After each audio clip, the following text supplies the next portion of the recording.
I'm Commander Shepard, and VGS is my favorite show on the Citadel. Turn down for what? Turn down for what? Andy Burkowski here for VGS. We're here at the big Xbox gaming event. You can hear that sound emanating. What does that mean for Xbox fans?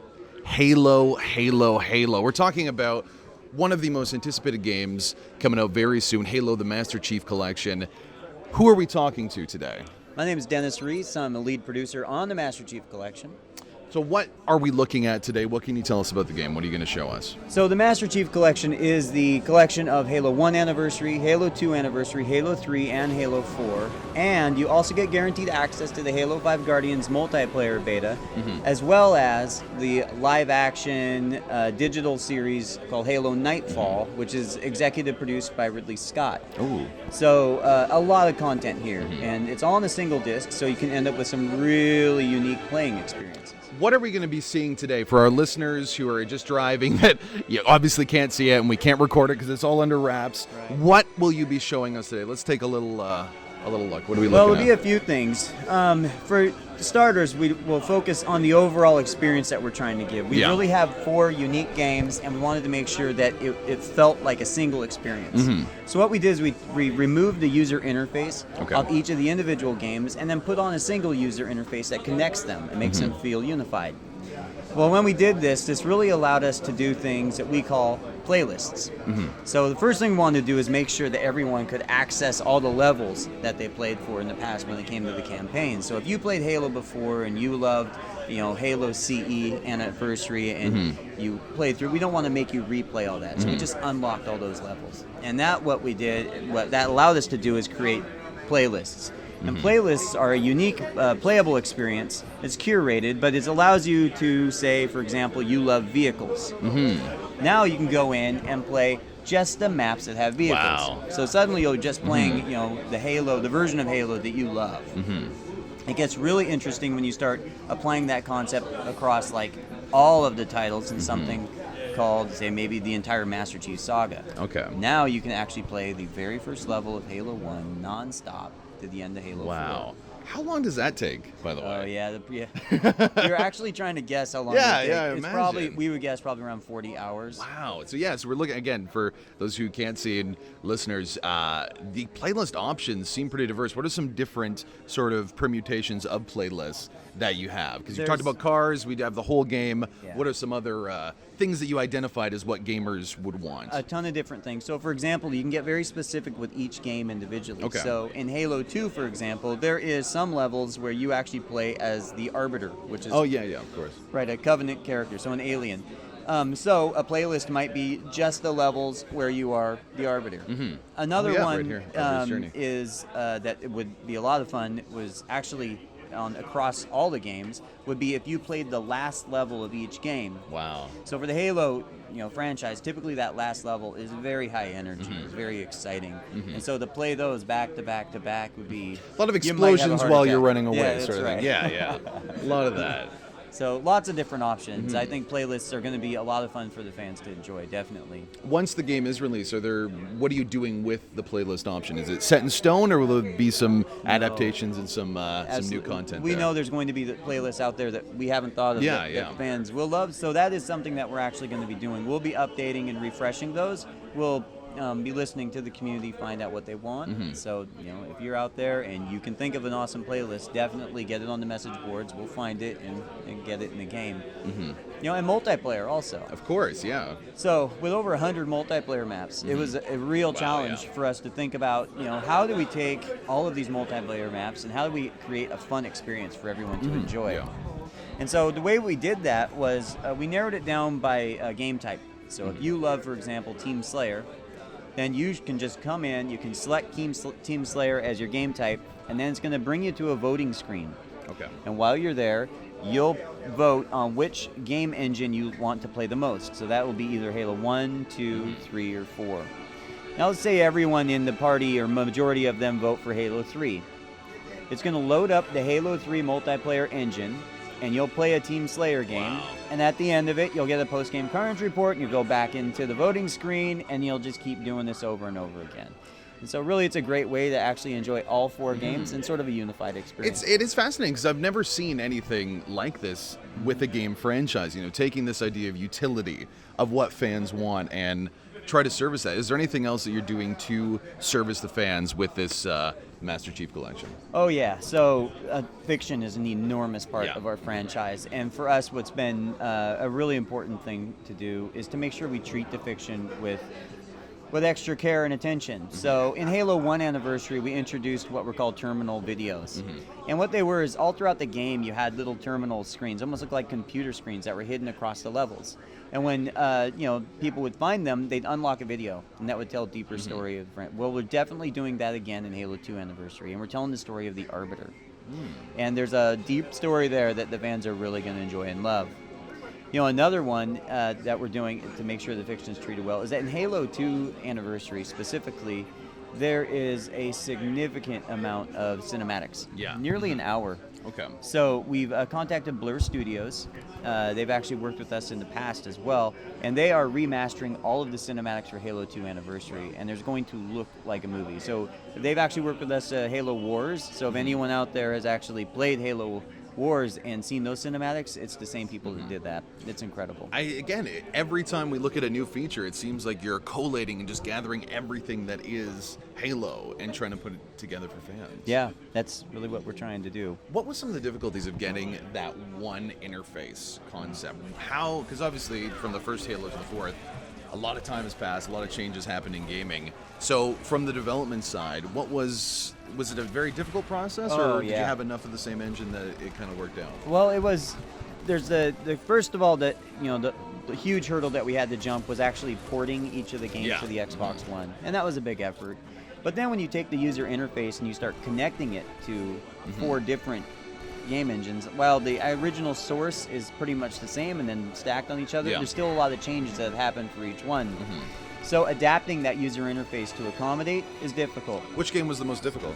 It's tough to say because each have their own nuances. But from a control scheme standpoint, Halo 3 was actually a bit difficult. Really? Okay. Because we introduced the idea of equipment. Okay. Which kind of had a new dynamic. And then also in Halo 2 and Halo 3, there's dual wielding, which, so from a controller standpoint, I would say that was actually somewhat complicated. So the way we've solved that is that we do have a unified control scheme across all of the games. That way you don't have to remember what the melee button is or the changes that came every few years sort of thing.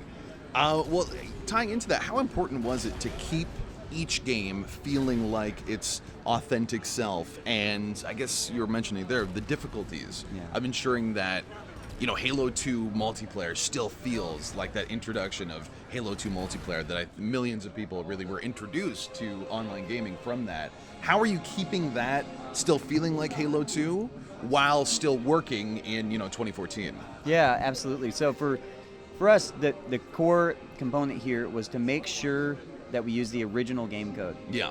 Like all the way to the point where if there were awesome glitches that were... Oh, really? That's still there? No, they're all there. And we've actually had bugs filed of, that were bugs from the original game code in this that we just don't fix because it's like we don't want to fix people know, people know, they love that. They've become part of the game. Yeah. And so making sure all that stuff is there has been really important. And then, when we remaster all of the graphics, we have to be really true to how the franchise has been over the years, right? So we take a lot of care. Our franchise teams look at how we remaster things and make sure it's consistent with the Halo franchise. So, a lot of time and a lot of effort has been putting into making sure this looks and feels like a premium Halo title that we've known in the past. Once we put the disc in the Xbox One, what will we have access to right away, and what is stuff that will be unlocked? Yeah. Most everything will be unlocked that you've played before. Okay, so if you want to play a specific mission in Halo 2, you can do that. I can do that as soon as I get the game. Yeah. Okay, absolutely. excellent. You can jump in and just start playing it. The unlocks are a little bit, we don't talk a lot about them yet. Because they are unlocks. But you will be able to unlock some things that you haven't seen before. Some of them, so for example, we are talking a little bit about campaign scoring, for example. We will be having a unified scoring component that will cover all 4 games. And there's some elements and things that you'll be able to unlock that way. Additionally, right here. things like achievements. Yeah, well, are you sticking with the old achievements, introducing new? What do you Yeah, think? so we tried to redo a lot of the achievements to Yeah. create some sort of new and interesting perspectives. Some of we them would be kept. pretty difficult. Yeah, I It's mean, for just- example, you completed a level, you get achievements. Yeah, we're not going to change that. But a lot of achievements on this particular game, on the collection as a whole, there's a minimum of 4,000 achievement points. Wow. That's 1,000 per game, and huge number of them, over 500 individual achievements. Wow. So lots and lots of things to do and different ways to play the game. Now, right now, it looks like we'll have an opportunity to see a little bit of some gameplay. Obviously, you won't be able to see it, but we will talk about it and use very flowery language. So, yeah. ideally, you will get the same experience. So, what are we looking at right now? What do we? Well, right now it's a load screen, but once it is, And a does very finish pretty loading- one. Yeah, A it's very, right. very pretty one. Gorgeous. It's gorgeous. So what you will see though is the game will load in what we call classic mode.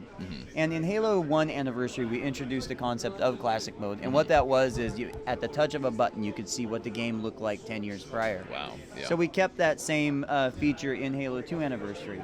Now, when you're in classic mode, the change that we did make here that is going to be different for Halo 2 Anniversary is that in classic mode, you will have classic audio. And Okay. in remastered, you'll have remastered audio. Wow. And it's a significant difference. Really? Okay. Yeah. So as you can There we see, go. this is the 10-year-old version, which is very blocky. Yes, pixels yes, everywhere. Exactly, and not super high poly textures. But there's Just like remastered. that. Wow. Yeah. And it's beautiful, right? And you can notice the difference in audio. The rocket So is that launcher that's is within a touch of a button for? touch of a button. Yep. Wow. It's So very literally, you're pressing instant. select and real time changing right away. Yep, very quick, as quick as you Okay. can do it. So this is the sound of the rocket launcher then, which I don't know if everyone at home can hear this, but you So can. one more time, if we could, just so Yep. we can. Let's hear that.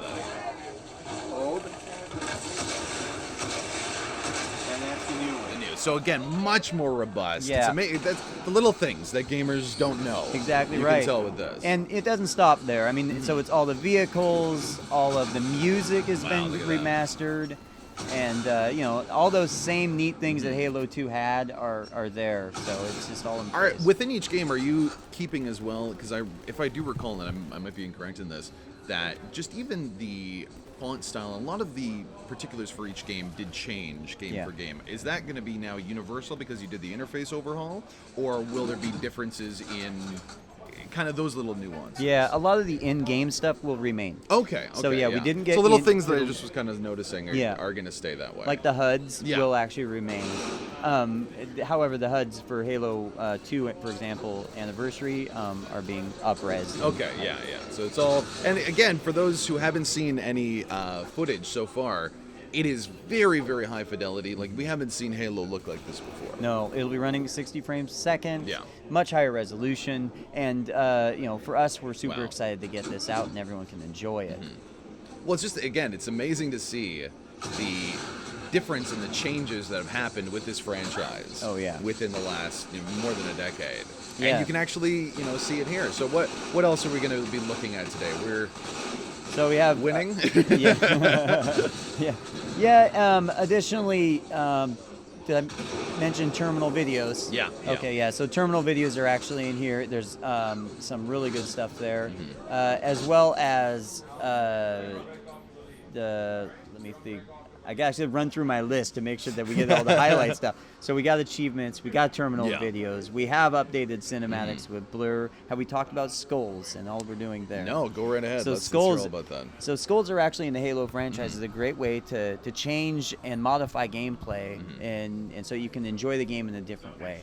And so what you do is you hide these skulls all throughout the game, and when you they look like actual skulls. When you find them, you can actually allows you to turn on a gameplay modifier of some sort. Now, an example might be a bandana skull, which actually gives you unlimited ammo. Yeah. Right, so then you can just play the game completely differently with unlimited ammo. There's up to 30 skulls here, so a significant amount, more than any other Halo game. So there's a lot of different ways to actually There, introduce and play it wouldn't Halo be 2. skulls for one for the entire franchise, though. It's game for game for Yeah, skulls. there right? are some. There's one or two skulls that actually go through That are- each of the 4 games. Wow. Yeah. Okay. So again, it's amazing to see how you've taken these 4 games and not just kind of ported them and put it on here, but the idea of utility for gamers, of fans that can, like the playlist concept, I think is fascinating. Yeah. And there's a guarantee that there's going to be more of that, that we're going to have options to have that, jump in fun. Anything else that you can really think of that we haven't talked about with what Halo brings? Oh, there is a lot of the additions to Forge, which will be taken. There's also a lot of the career options and scoring that we've been doing. There's really so much, and for us it's been a labor of love. We really wanted to make sure that this particular offer can be one that fans can enjoy for many years. And it's a great intro into Halo 5 as well. What is the price point, and you're looking at release date? What can you tell us? It's $59.99. It's the same as any other Xbox same title as any other title, but you're getting 4 games. And and stuff like that. The date is November 11th. What do you hope gamers get from Halo: The Master Chief Collection?